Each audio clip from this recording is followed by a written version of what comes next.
Manipur LEINGAK ki Commissioner Home ASHOK KUMAR gi AHANBA KHONGCHAT OINA NGARANG Thoubal da LAKTUNA District ASIGI Law and Order Amasung Security gi Phivam Yengshinkhre KHONGCHAT aduga mari lainana Deputy Commissioner Thoubal gi Conference Hall da pangthokpa Security gi mifam amada District ASIGI DC Ahanthem Subhas Amasung SP Rakesh Balwana District ASIGI Hojik oiriba Law and Order gi Phivam Commissioner Home da report tauke Commissioner gi maikai dagisu District ASIGI Law and Order gi Phivam henna fagat hannaba hotnabada Thoubal district ta leiriba Central Security Force amadi State Force na achauba thodang launaba pautak piramkhe security gi mifam aduda Thoubal district ki makok thongba police officer sing Assam Rifles BSF CRPF amadi atai mari leinaba official singsu sarugyakhe Commissioner Home gi Thoubal khongchat aduda Khangabok ki Rice Research Station da hangba relief camp da changduna internally displaced person singa unaduna wari watai sanaramkhe loinana suknu amasung seraudagi lanjenaratuna relief camp asida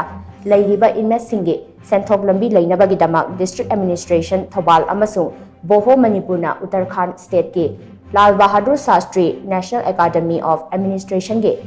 senthang makhada paikhatliba tailoring skills and marketing project su dishi Thoubal Ahanthem Subhaska loinana yengshilamkhi